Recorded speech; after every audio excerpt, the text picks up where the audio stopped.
NASCAR is back. It is Daytona 500.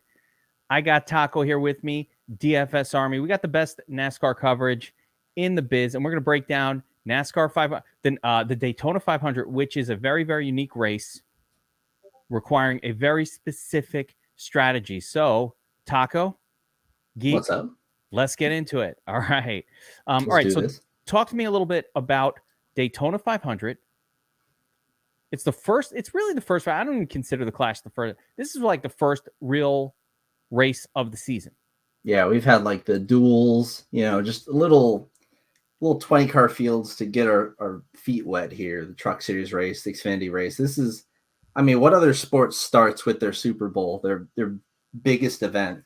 Like, imagine the PGA Tour starting off their season with the Masters. There's no other sport that does this. It's a This is the bizarre, crown jewel event. it's a very strange thing that they do. But Mm-hmm. I love the Daytona 500 for DFS purposes because it does have a really unique strategy and it's super fun race to watch. Carnage all over the place. Now we just got past an Xfinity race, which really didn't feature much carnage at all, which you called on our VIP podcast that we did prior to that. I mean, I felt like it wasn't There's a that fair carnage. amount of carnage, but Not as much as it wasn't like single file the whole way around, but it's not like the entire field wrecked at the same time or anything. The trucks, of course, that was a whole disaster. Yeah. It was like the pace car basically dominated the entire race. That was a shit show, and we're expecting a little bit of that. So what we're going to do in this breakdown is we're going to go over some of the tools we have over at DFS Army for our members, how we strategize for each race. We're going to show the reasons based on the metrics behind the reasoning for some of the strategies we're going to use for this race and every race.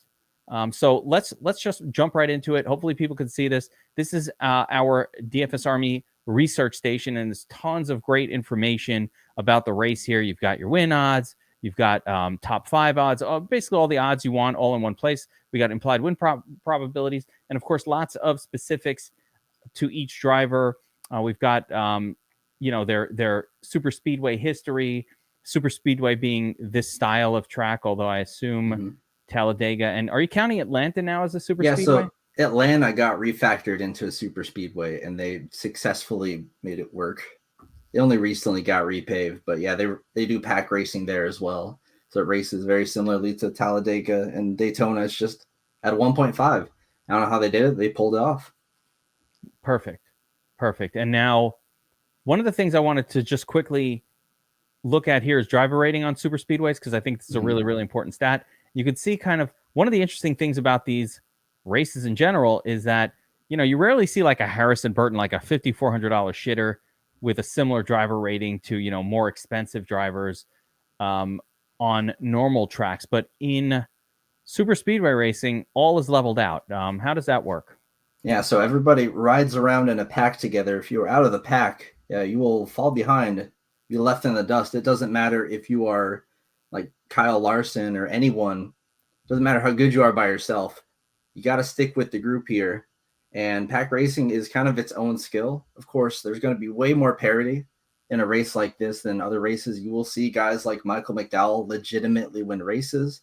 I mean, granted, Penske kind of helped him out by wrecking in front of him, but like guys like that are constantly able to put themselves into position where at an intermediate track, a large track, like other styles of tracks, these guys have no chance. And we did see a little bit of parity added just in general at the next gen car, but here especially, I mean, you can just see it in the odds. Usually the odds once you get towards the bottom of the field, like the McDowells, the Eric Jones of the world, those guys are like 100 to 1. Here they're going to be like 30 to 1. And at the very bottom, I mean, you've got a few scrubs that they're baiting you with like 500 to 1 or something. And even those guys can still finish like top 5. I mean, the last Daytona race was a complete carnage fest, which the second race of the season, the one in the playoffs, the night race, that usually does tend to have more carnage in it. But you see Cody Ware, BJ McLeod, basically the cheapest, the worst drivers in the entire field were able to finish 6th and 7th. I mean, it's crazy. Because, it just wrecks all over. I mean, you can look through every driver's track history, and I mean, with very few exceptions, all of them have like wrecks across the board. No one is safe here.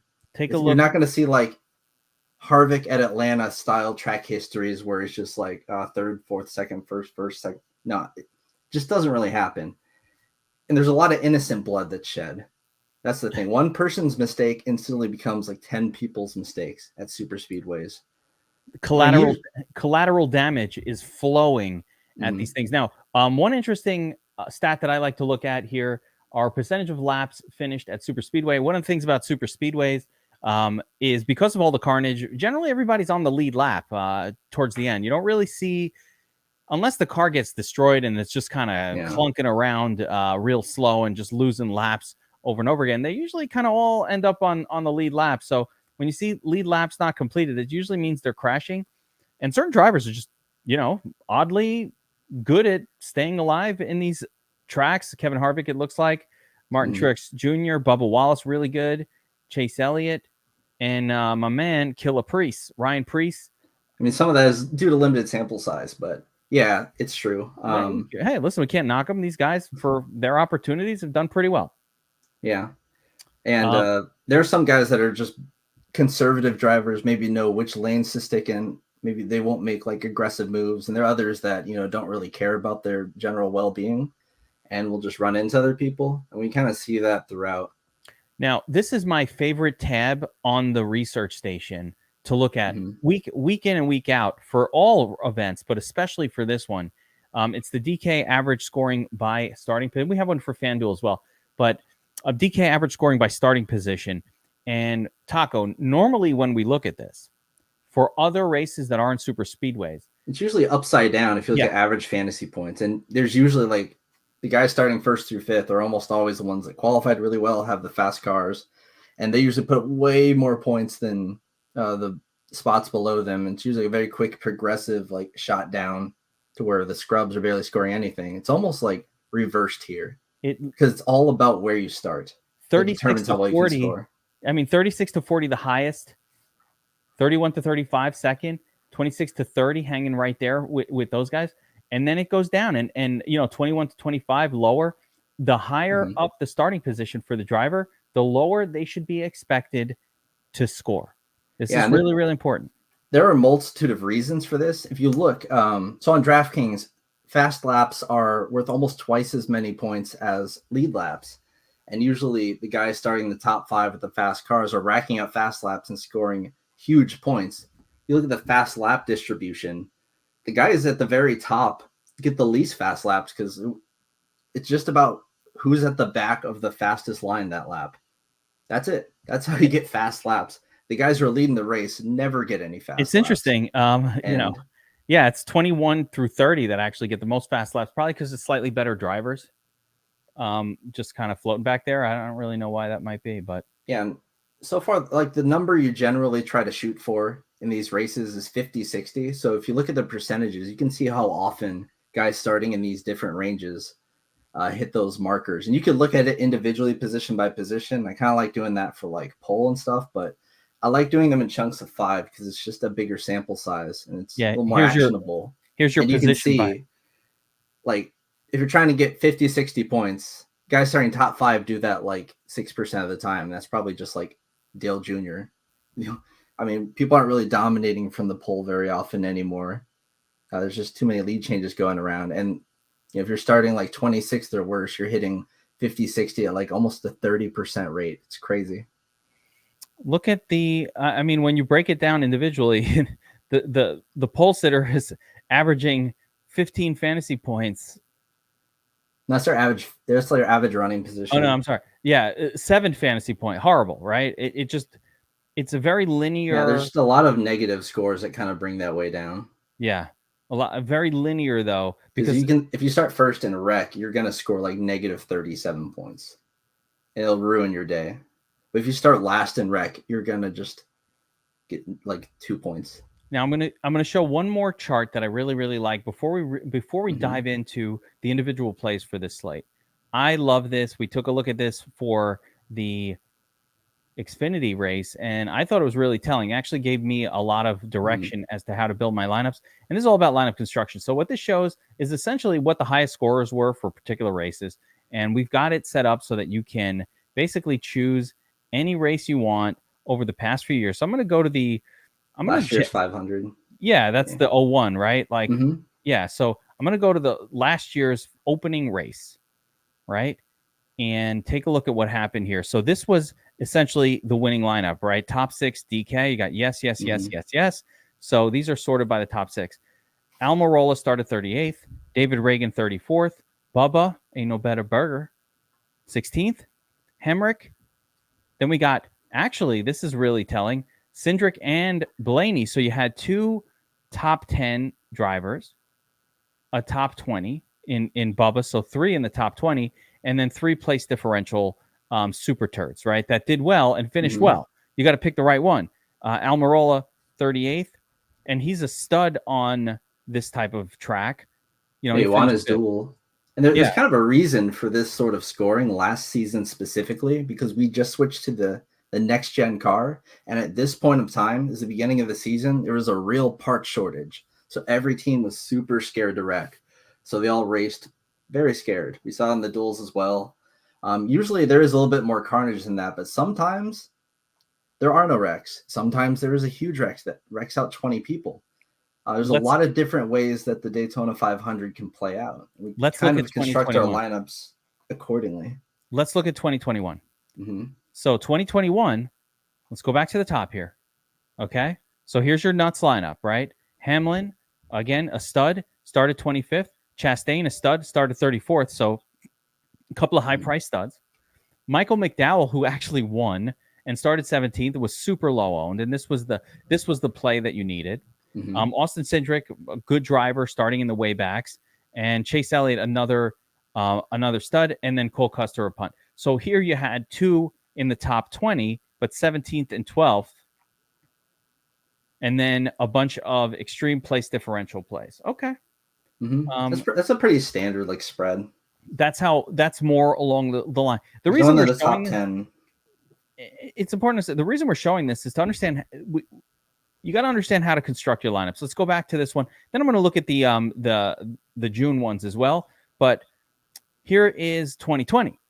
And this one was the most extreme example of all place differential. Ready for this? Hamlin, again, a stud, but starting in the back, and he finished first, 21st. Then you got basically a turd here in Brendan Gogan starting last. He actually finished 7th, which is nuts. Blaney, a stud, started 27th. He finished 2nd. All right, chalky guy. David Reagan again. Too bad he's not driving today because he always seems to be in the nuts. Corey LaJoie, Colo, finished in 8th. Now, what I'm seeing here, Taco, is you don't just, I mean, it's not just about place diff. They also have to finish pretty well, right? So Clint Boyer here starting 29th, finished 6th. And here, Chris Buescher did not make the nuts, starting 19th, and he finished in 3rd.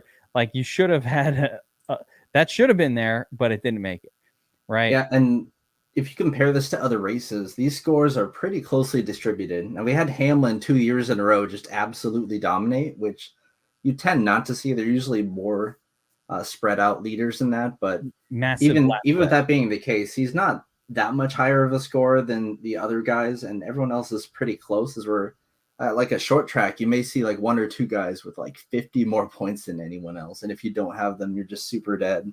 You want to talk about a chalk bomb on that one. Chase Elliott, starting 25th, gets up front, leads a bunch of laps, but, he finishes in 17th, and he's just not in the nuts.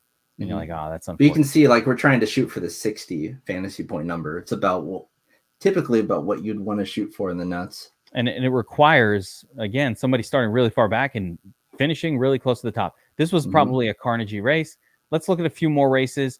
I think this stuff really helps me. So I hopefully for everybody who's seeing this, it helps you as well. Just kind of seeing, all right, what wins this? So here's the June race from last year.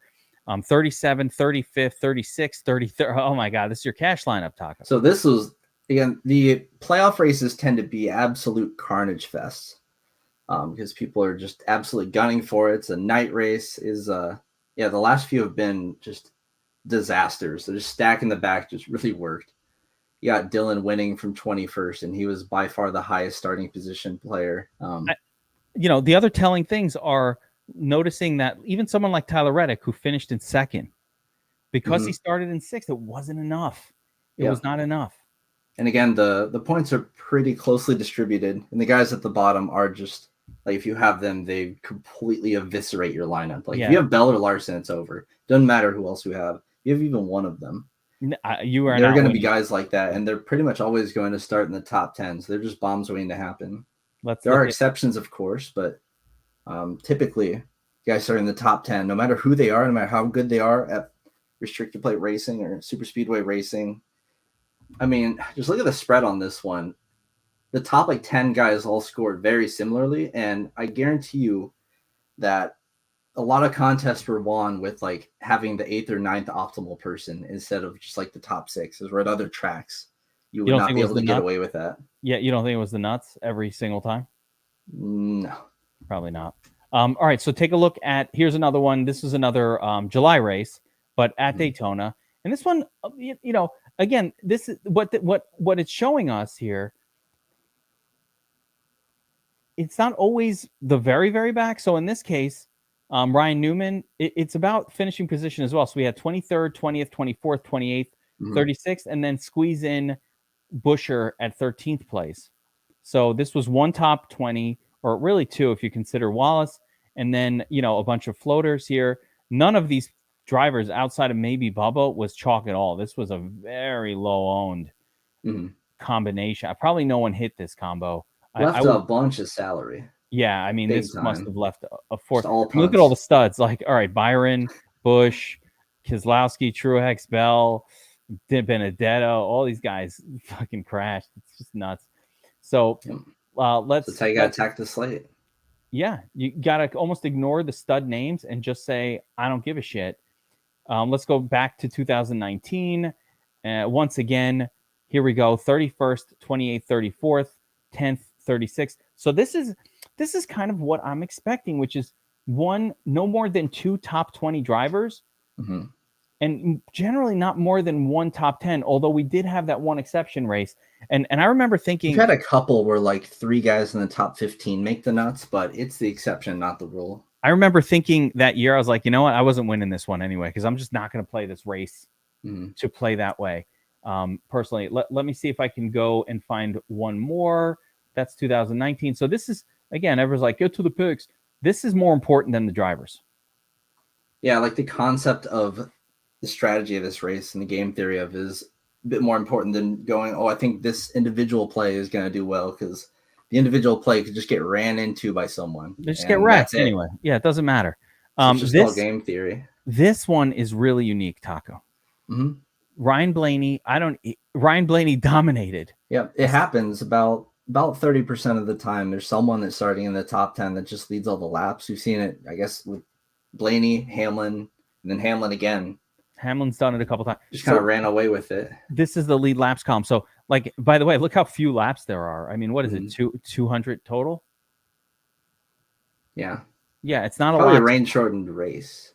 Or no, it's 200 typically. Yeah, 200 But total. it went to several overtimes at the end there, because they finished 207 laps. So at the end, people was wrecking, but this was probably a green flag race most of the way through.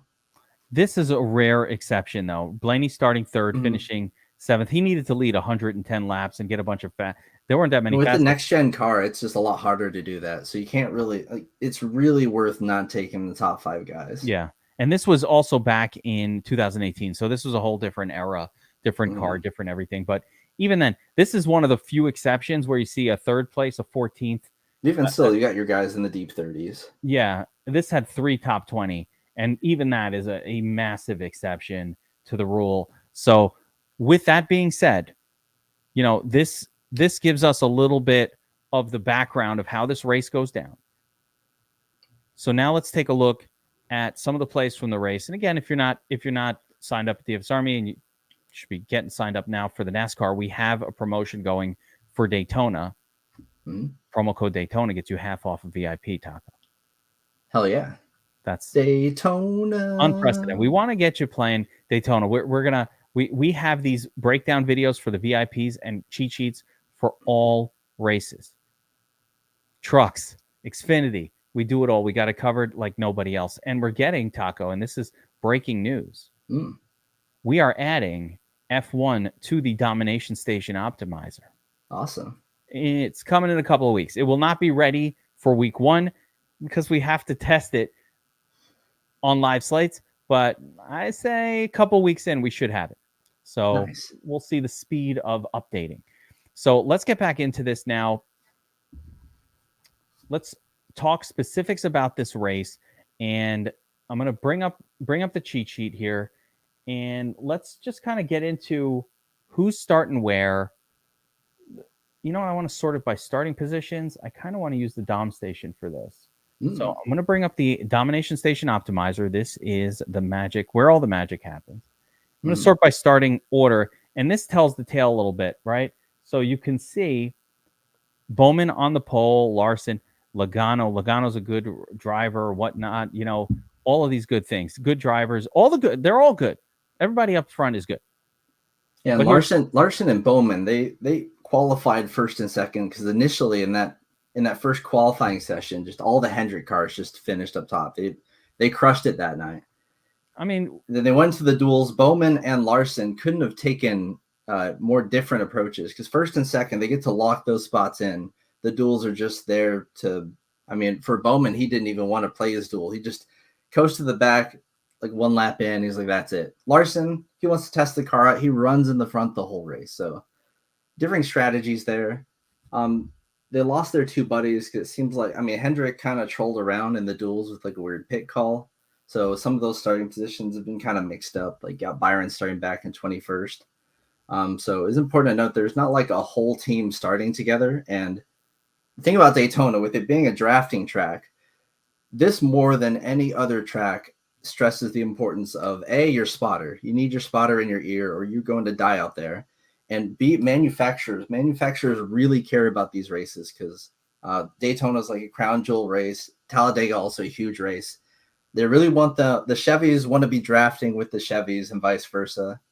And that kind of thing is important here. Not really that important at most other track types.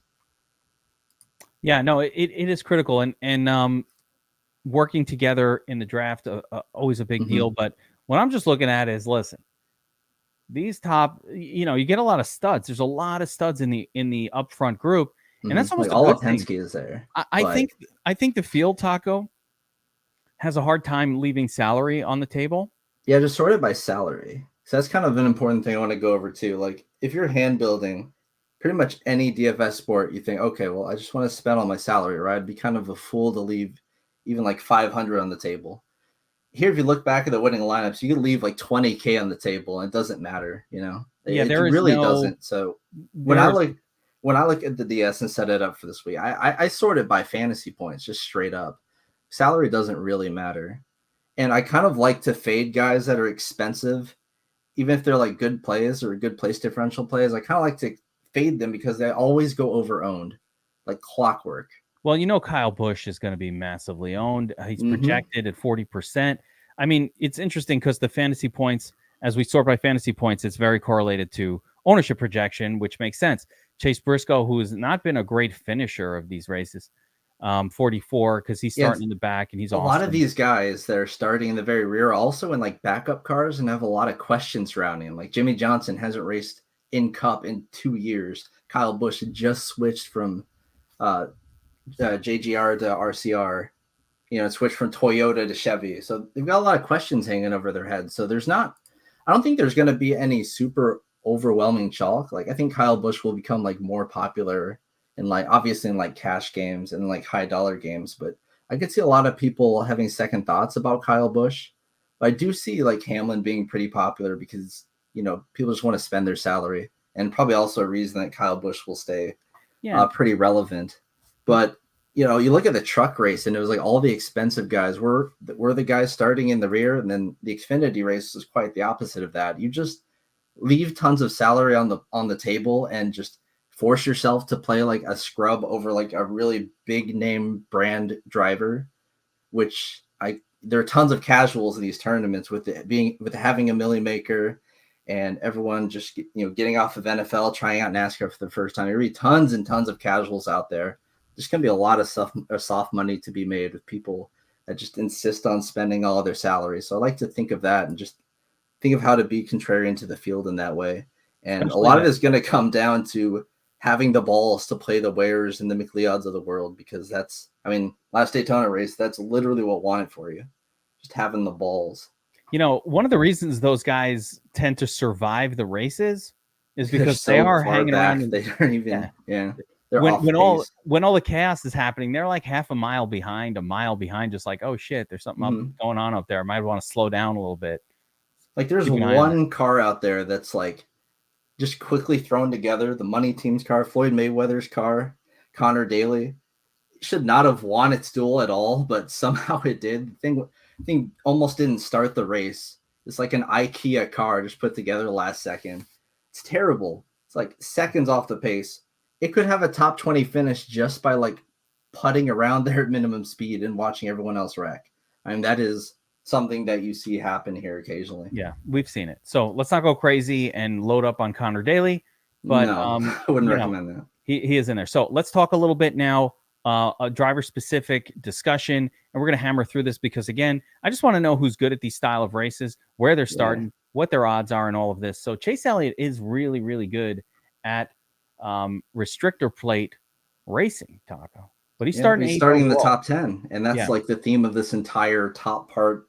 The 10K range here is, I mean, you got Hamlin, who's going to end up being chalky, but Elliott, Blaney, Logano, these guys are really good. I mean, Penske looks like the team to beat. Chevys are the favorite overall, and Hendrick leads the pack of the Chevys, but they're just starting a little too high. We did see an occasion where 2 top 10 drivers did make it into the nuts. They had to finish like first and second, or first and third. Next gen car, I just don't see it. I don't see anyone leading 100 laps. I really doubt that happens. Yeah, you need lots of lead laps. So, you know, certainly not having more than one of a top 10 starting driver. So Elliott, I like Elliott a little bit. I like Blaney a little bit.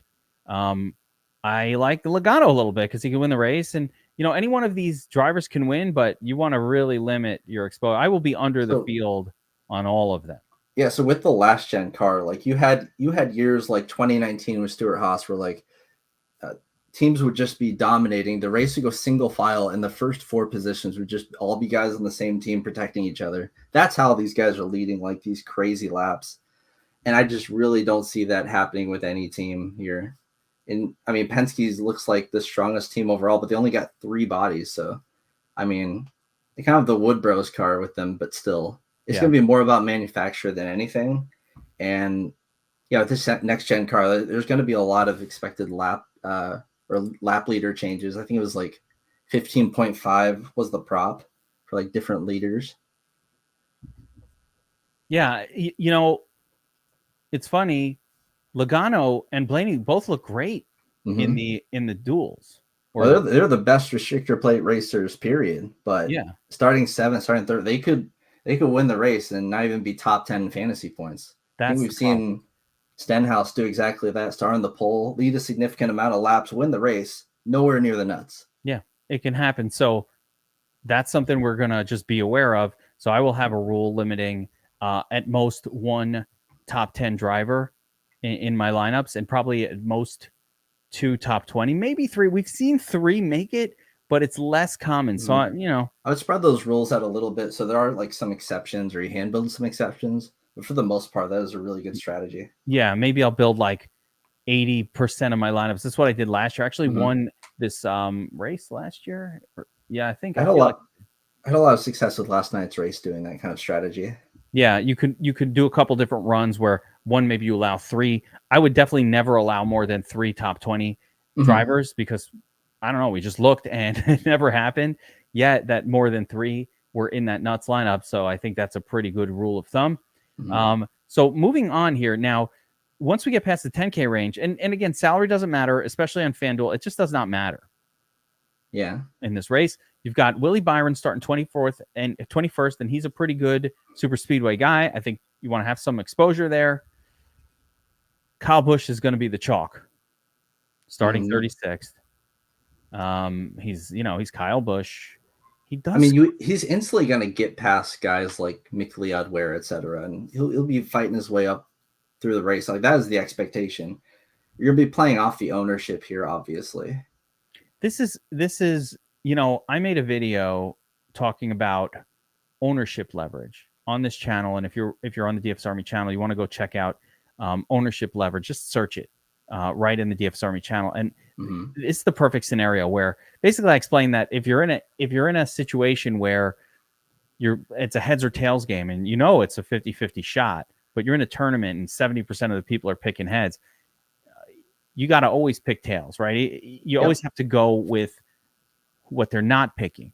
And everybody knows that Kyle Busch is good and he's starting 36. He's going to be higher owned. He might be more than the 40%. Yep. And then you've got guys like say Cody Ware, who's going to be like 5% owned. And then you compare that to 40% owned Kyle Busch. Is he really 8 times more likely to score better than Cody Ware? Probably not, because, he's going to wreck out of some of these. That's kind of the concept you got to apply. I always try to point out guys I see once ownership comes out that just have significantly less ownership than a very comparable play.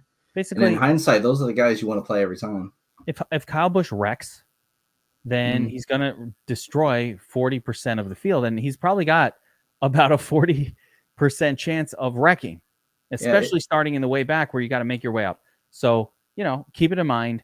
Kyle Busch is a great play, but certainly, everybody knows it. We're not revealing state secrets here. Bubba Wallace starting 15th. Taco, he's good at restrictor plate racing as well. Yeah, I mean, pull up the RS again. Probably should just go off of that, honestly, because you can just see it. You can see with Bubba, his finishes have been absolutely absurd. There's basically all top 15s outside of one single wreck. Yeah, he's been really strong. But even at the other super speedways, like Talladega, he's even better than at Daytona. So he's one of the few guys in the field that you would consider significantly better at super speedways. And he's starting just high enough to be, be a little concerning. And his ownership isn't going to be the craziest. And people don't like taking Bubba for one reason or another. But I think he's a really solid play here. And I mean, the practice times also, it's very much worth mentioning that these practice times, I put them up every week for every race. Some races, they matter.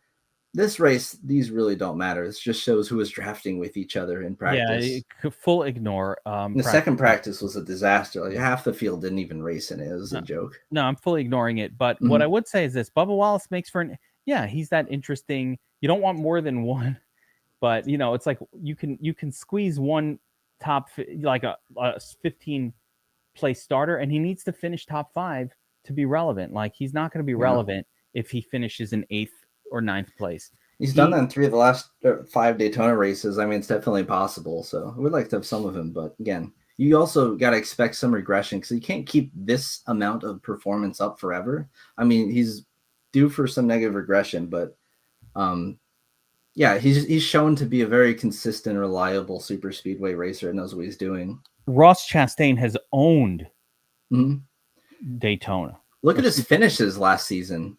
Unbelievable. Now look at the 2 where he wrecked. Yeah, I mean, it's horrible when he wrecks. Daytona, right. Okay, so what does that tell you? Well, it's Daytona that I don't believe in this. I know. To me, Daytona and it doesn't mean he's bad at Daytona. He just so happened to wreck at both his Daytona races. People are going to look at his track history and he sucks here. But no, he was racing extremely well in those, and he just got ran into. Yeah, so these are the kind of plays I like, honestly, because he absolutely crushed otherwise at super speedways. 23rd starting position. Ross Chastain's a really good play. Tyler Reddick starting 26th.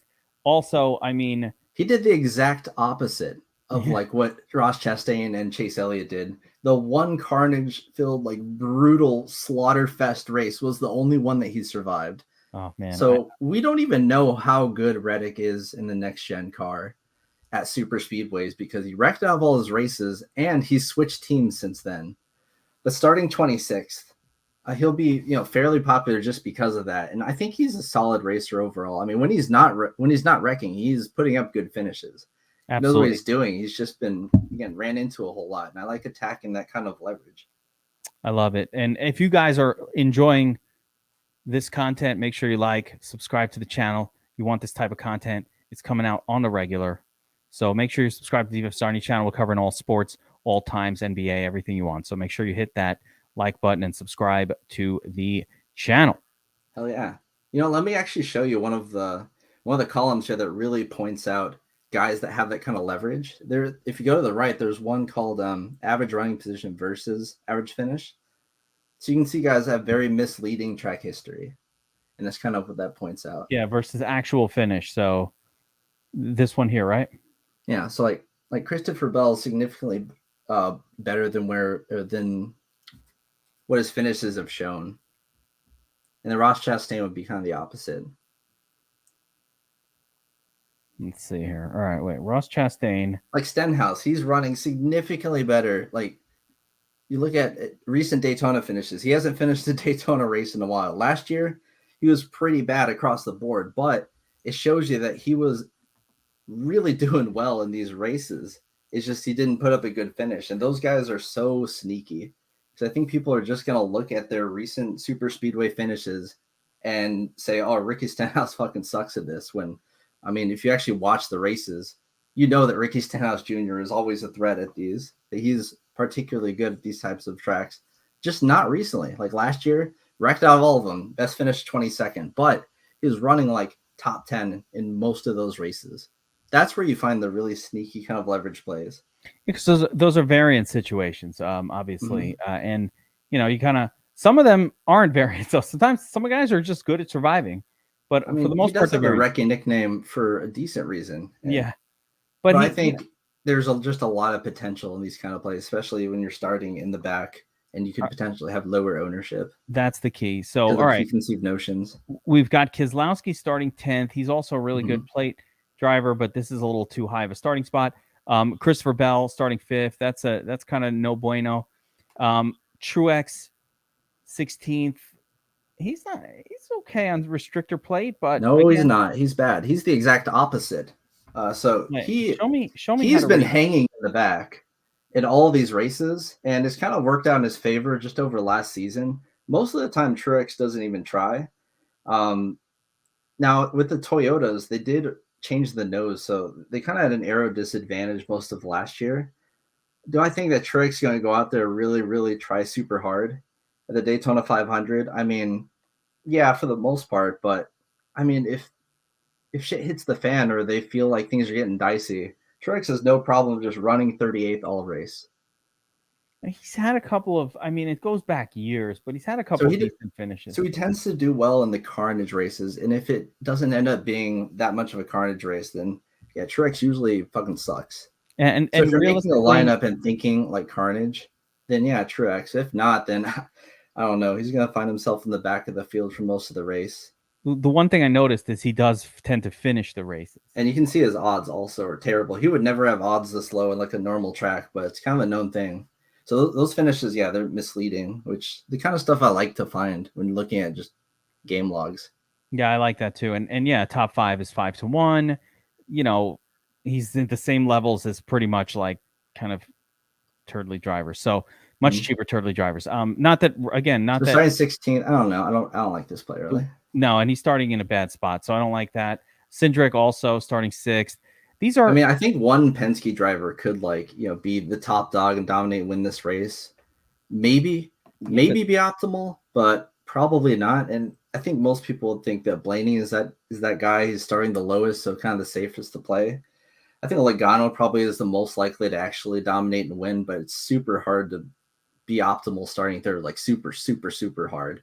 And holding on, you could be. Yeah, Cindric has, it's a young career for him so far, but he's been magnificent at super speedways. It's just he was magnificent in the duel, and yeah, starting 6th. Another one of these plays that's going to be hard. I mean, yeah, you see the track history, you kind of want to use him there, but he's not really much of like a leader. He just kind of hangs with his team, who is like the best team at super speedways. Yeah, I think again, starting 6th, you can allow for one driver like this in some lineups, but you don't want it too much, and you definitely don't want more than one of these guys because it's just not what has won in the past very frequently, except for that one race. Austin Dillon starting 27th. That's not bad. So he's a multi-time winner here. He usually does really well at super speedways, just in general.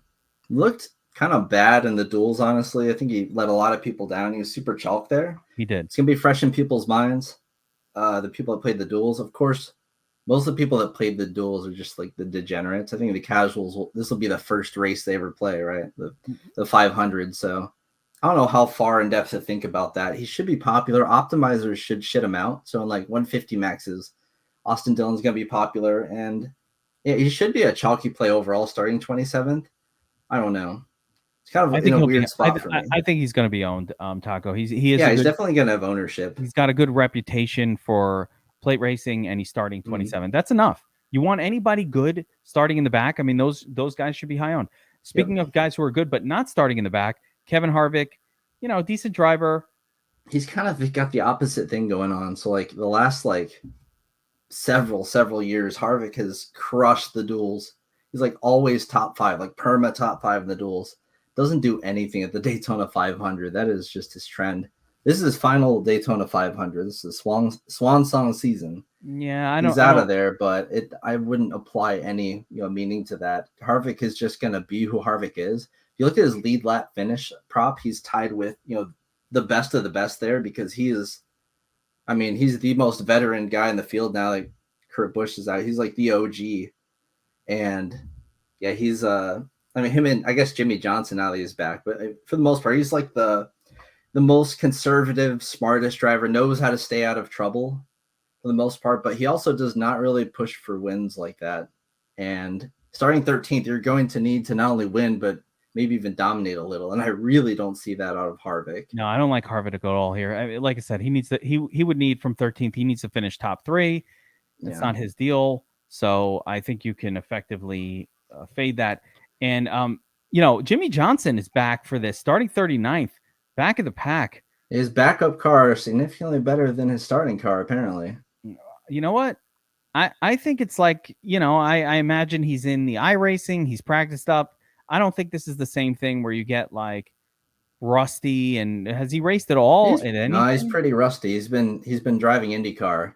He's quite rusty. He's admittedly rusty, but he's also smart, like one of the smartest racers to ever do it. He knows what he's doing out there. He was great at this track during his heyday. I don't expect him to be pushing for like a top 10, top 5. I mean, maybe it could happen, but that's not really what we need when you're starting 39th. You just kind of take the play. You need about a top, unless they're going to be like 60% owned, which I think a lot of people will be scared of Jimmy Johnson because he hasn't raced in so long. I am not too worried about that. He's starting 39th. I'm not going to overthink it. Definitely in play. I don't care what anybody says. Alex Bowman, the pole sitter, I'm just going to fade that. Chase Briscoe. I love 30th. Briscoe here. I mean, so far the Fords have looked fast and starting 30th, right? Came third here at this race last year. Just a lot of good upside for him here. Suarez starting 24th. Also decent. Yeah, he's the one that wrecked Kyle Busch out. Let's go, Daniel Suarez. D-Suez, man. You know what? Decent track history. He's not horrific. He's got terrible track history. Wait a minute. A super speedway, not here. And that's in like the best of the best equipment. No, but again, even if you have god awful history here, you could still pull the top 5 out your ass. Are we really differentiating Talladega from Daytona now? Not really. He did fine in Talladega. He's got a 4th place. Atlanta. He's got those are Atlanta. Then he's got an 8th place Talladega. Daytona not that good. Now I would say he's not really known for his super speedway racing. Definitely more of like a road course racing guy, short track. But starting 24th, just kind of in an awkward spot. He's a pretty mid play in my eyes. I don't know how you finish that bad that consistently in JGR equipment and now Trackhouse equipment. I mean, Trackhouse just overall had a bad year at the Daytonas. Everything else was fine. Just Daytonas, they couldn't get it together. I feel like Chris Buescher is that guy that you never want to play. He's always in a weird spot. And then, he's burned. Like, I full faded Chris Buescher that year that he was in the Nuts lineup. But I think he was starting 16th or 17th.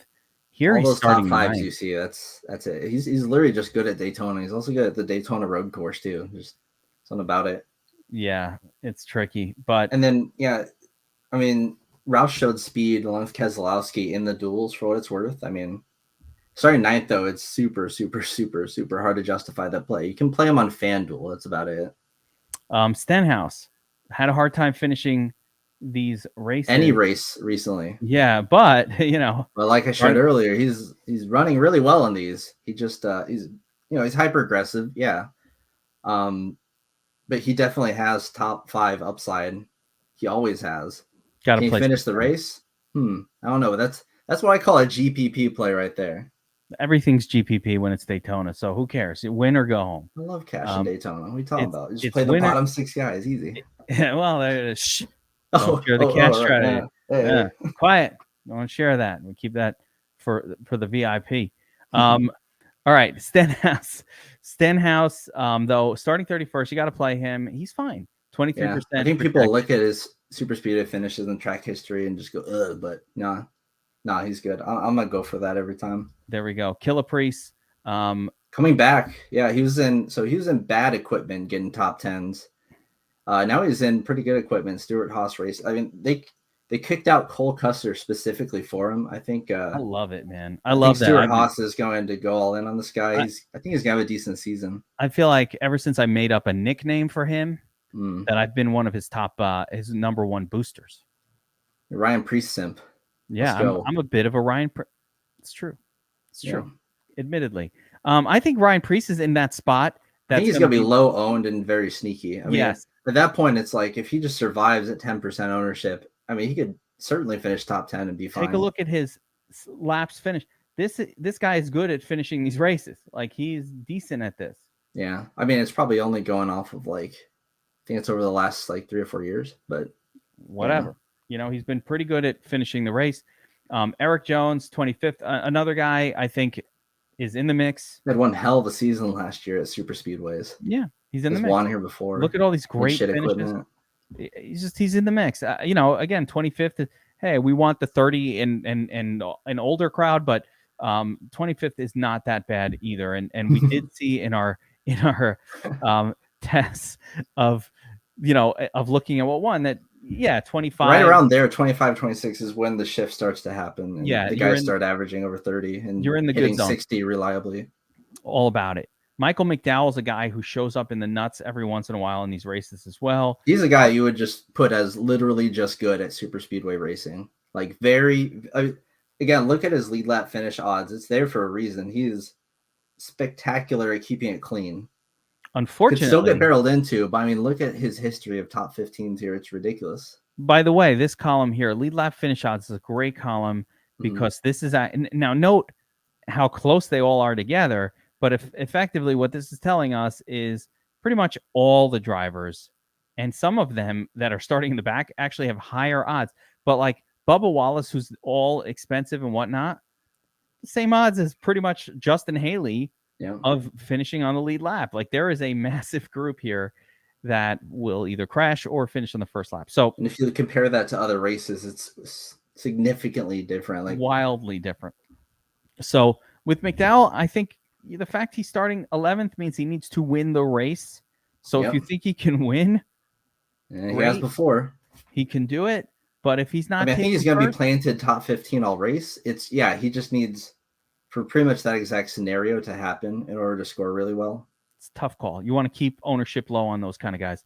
Noah Gragson, let's see here. He is starting 22nd.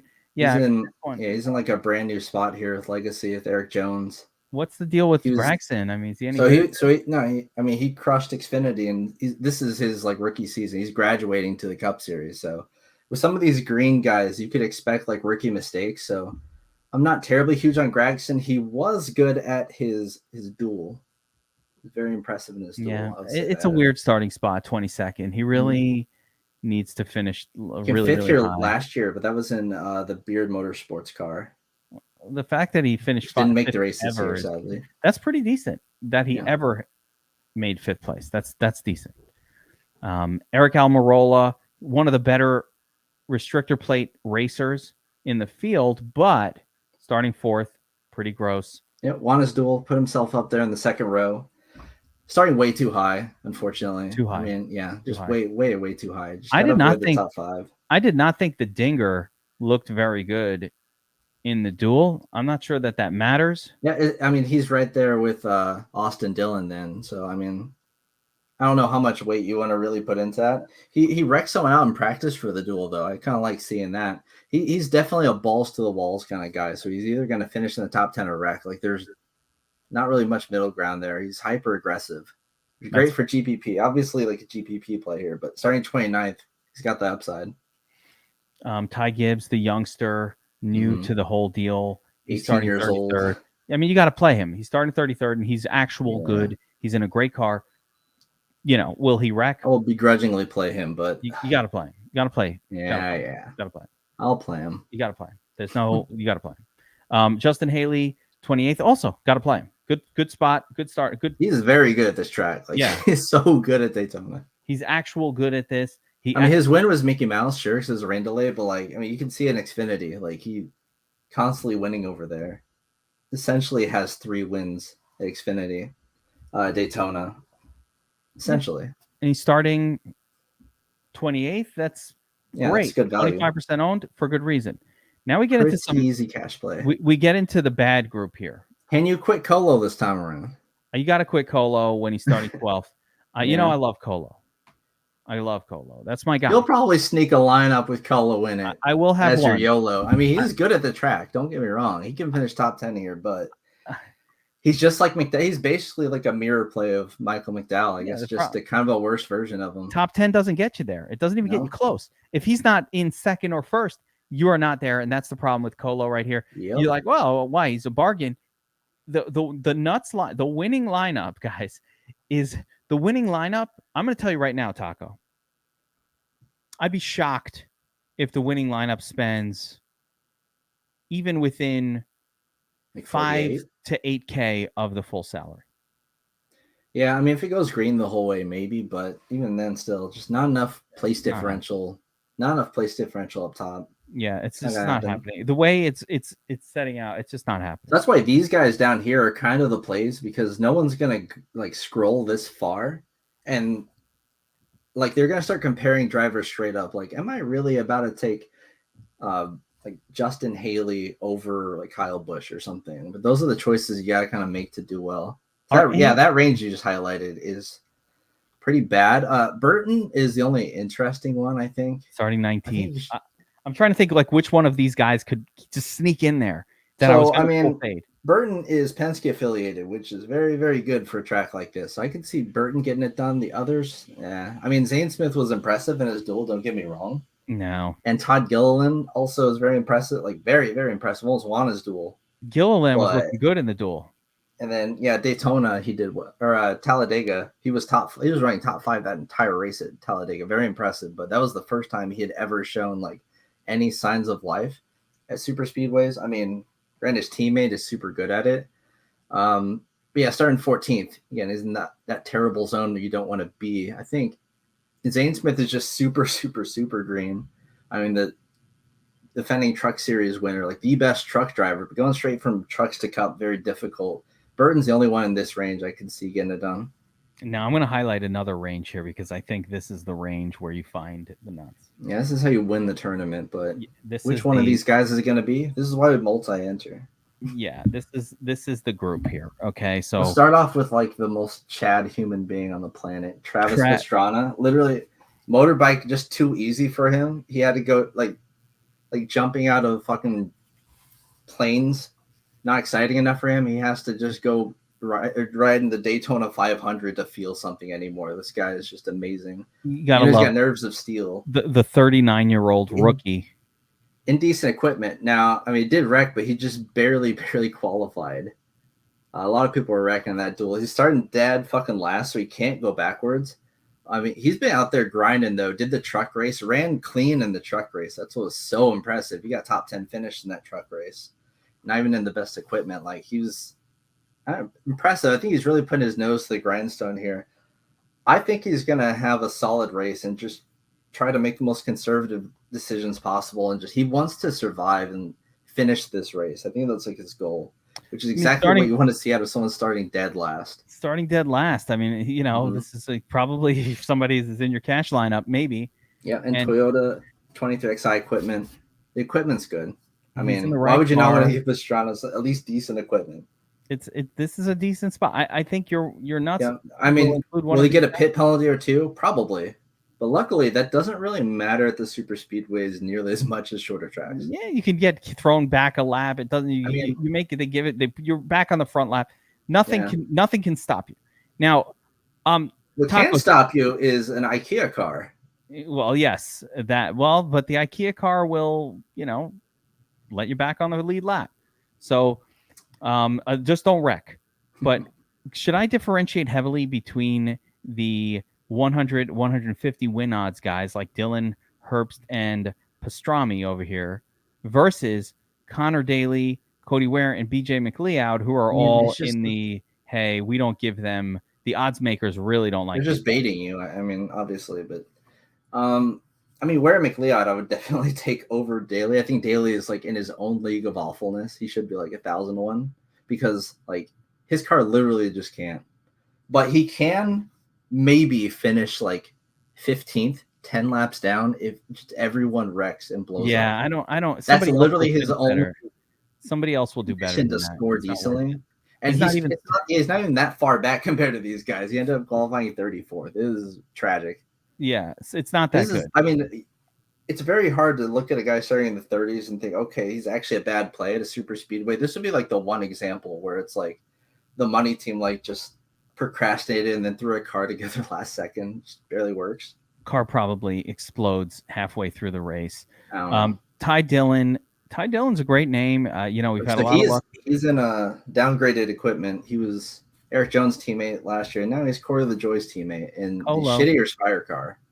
And yeah, he did not look very fast at all whatsoever in like the duels and qualifying, all that. It was just seemed pretty slow. I mean, so I wouldn't expect his results, but he's obviously super overperformed here in like Germain equipment.